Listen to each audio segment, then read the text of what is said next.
A quite potent severe weather event is taking aim at the Great Lakes region for Friday. Let's talk about it.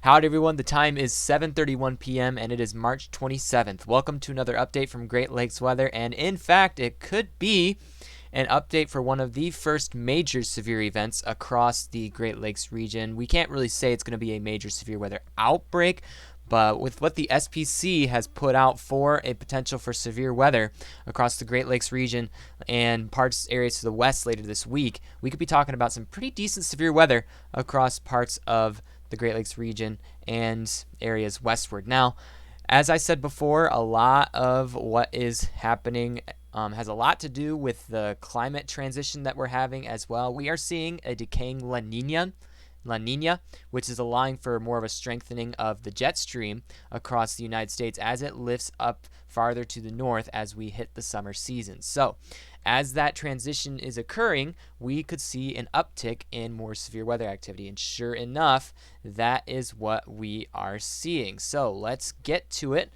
with what is currently being shown on the models right now. All right, so here we have the day 4 through 8 severe weather outlook for the United States. Now, you do notice that this is specifically for Friday. Okay, Friday, March 31st, and it's likely going to be more in the afternoon hours and likely more into the overnight hours as it gets into Indiana, Western Ohio, southwestern Michigan. I do think it's really going to focus more of the severe activity. It's going to focus farther to the west during the daylight hours. Now, that's current models. Again, this is very likely to change, but there are a lot of wind fields in different layers of the atmosphere that are going to be accelerated, and along with the approach of a cold front, that lifting mechanism that comes into place will allow for stronger storms to develop along that cold front and areas surrounding it. Now, also, there could be some warm front thunderstorms, particularly across central Michigan, that could bring quite a bit of rain, maybe even some flooding,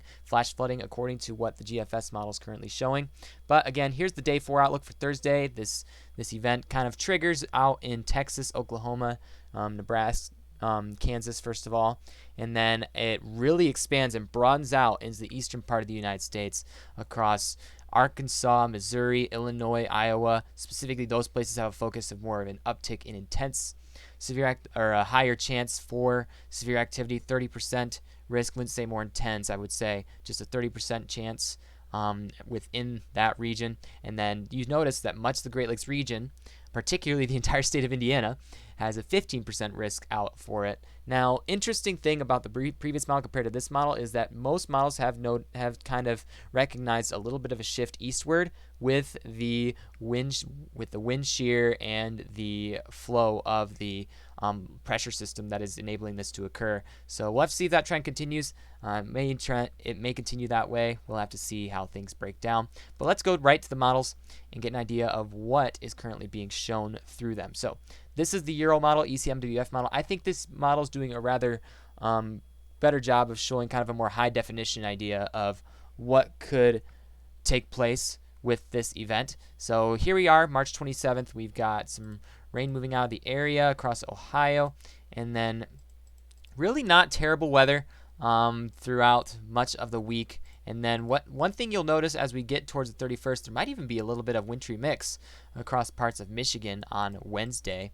But as we get into the 31st, you're going to notice that this warm sector will dive into much of this region here out to our west, but also get into the Great Lakes region as well. And as that happens, this deepening low out to the west will kind of make its way into the plains. That's what's going to trigger those severe thunderstorm potential on Thursday night across Oklahoma, Kansas, and Texas.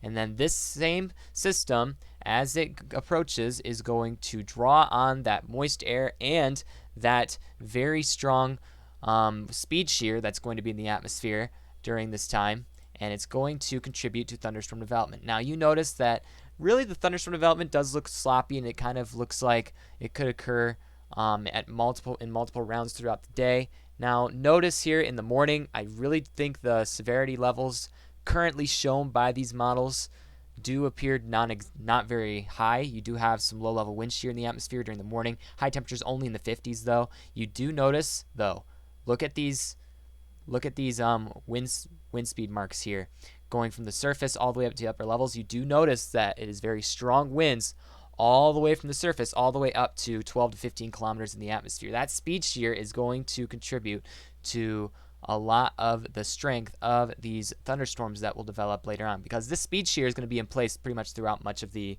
event. You have southerly, southwesterly winds at the surface going to westerlies aloft, and it is rather rapid motion up in the upper levels of the atmosphere, and lots of movement in those. Cloud bases will remain pretty high in the morning. I don't really see these amounting to too much, but again, keep in mind, this is what the models are showing. It's going to change as we get closer to the actual event. But as we go to the east, or as we go into Friday at 7 a.m., you do notice those thunderstorms do tend to show up even more in Ohio at 7 a.m. during that time. Again, not really looking like it's going to foster anything too significant. Then you notice, even as early as I'd say 9 a.m., 10 a.m., we have thunderstorms initiating in Missouri and Arkansas. And some of those storms could be strong to maybe even severe during this time. You do notice that low-level wind shear. You do have that directional and speed shear in the atmosphere that's going to be capable of causing some storm relative helicity. You have the helicity values of 300, definitely fostering good wind parameters for severe weather. And you do notice those tend to initiate across this region during the morning hours. Marginal tornado threat is also being shown by the Euro model. So you do notice that those storms will begin to initiate. And one thing I'm interested in is these storms developing along this warm boundary right here across parts of Illinois and Iowa, and then moving into Michigan by 7 p.m. Now you may notice those storms are developing, and it does show that there's going to be a little bit of low-level wind shear. You do have that directional shear with those storms. I do think those will be some pretty decent thunderstorms across parts of Michigan during that time period. Then you get the likely severe thunderstorms moving across parts of Illinois into Indiana. Look at that sounding in Indiana. I just took this from central Indiana, and this is at 9 or 10 p.m. Tornado sounding. You really don't have too much capping occurring in the atmosphere. You do have a little more elevated cloud bases, but it does show that storm relativity of over 400 across that region that is currently being shown by this sounding. And it does show the supercell composite values of 5.6. You have a lot of different things coming into place that do show that potential for strong to maybe even severe thunderstorms. Low-level wind shear, you've got that hodograph showing that kind of wrapping. Lots of directional and speed shear occurring across different layers of the atmosphere, as you notice by the QT chart right here. And does look like a pretty valid setup for storms, and that's why the SPC is noting this particular event to be possibly a bit more intense, even as it gets into the Great Lakes region later in the evening hours. It looks like severe weather threat will gradually wane as it moves off to the east. Ohio, you notice this is a sounding from Ohio later at night. It still does show that directional speed shear, but with the loss of that daytime heating, you really don't have as much strength with these storms as that kind of moves through. But those storms will move through, and it even shows the potential for some snow on the backside April 1st. Again, your typical springtime storm, you get some stronger storms on the front, and then maybe even some snow on the backside. I've seen those a couple times throughout the past several years.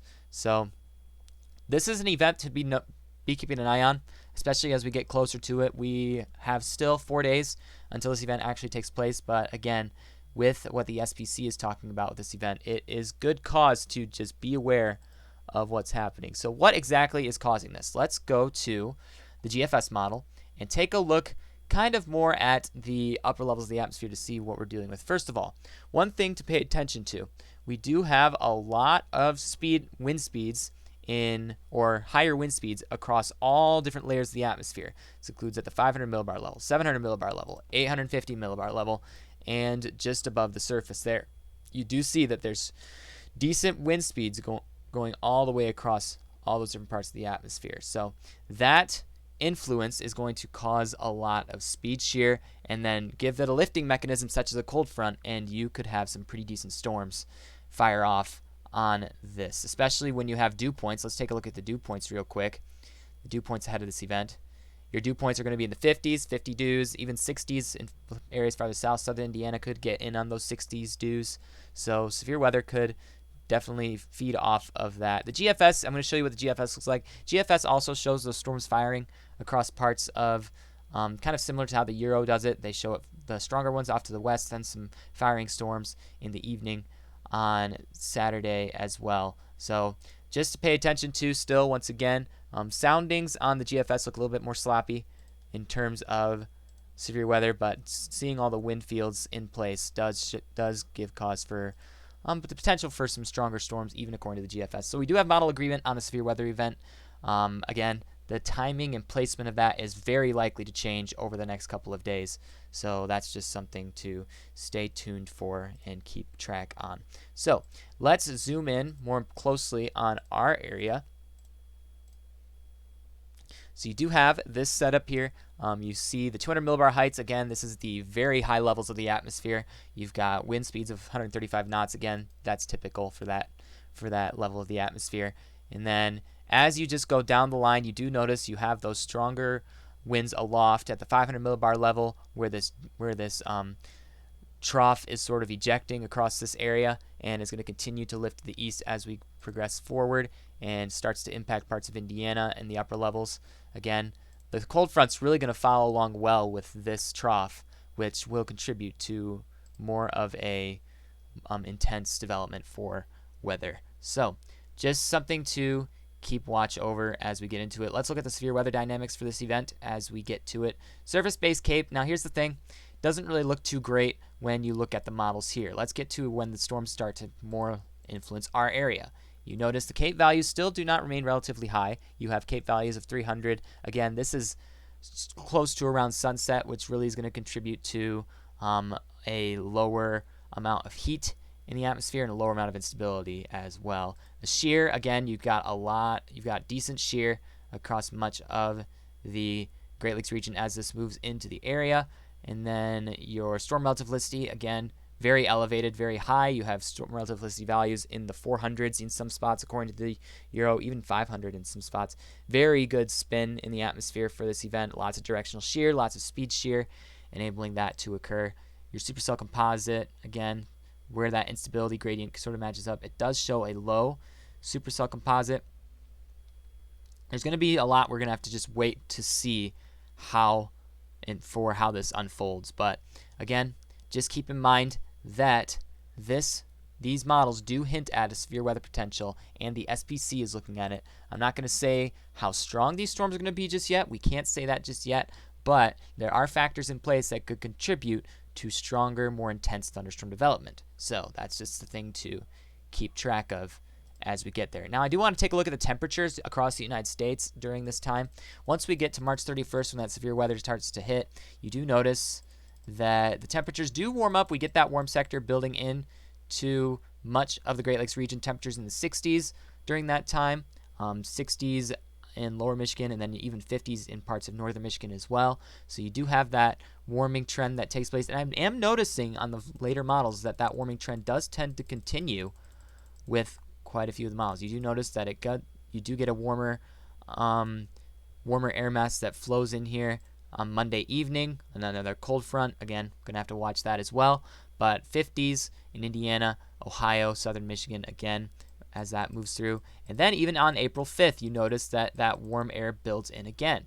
Now, there's a lot of instances where we're seeing a growth of warm air and a growth of cold air, which will contribute to more of a active thunderstorm development time across much of the eastern parts of the United States. And I think we'll be having to keep track of quite a few events over the next several days. So that's all I'm going to be showing you for now. Again, keep in mind that severe weather threat for Friday likely to change. The intensity, timing, and placement of those is going to change over the next several days. There is no question about that. So make sure to subscribe and stay updated. I'll try to provide updates where I can. Again, refer to the SPC for the more accurate information. I'm just here to show you the models and where they're kind of getting their information from.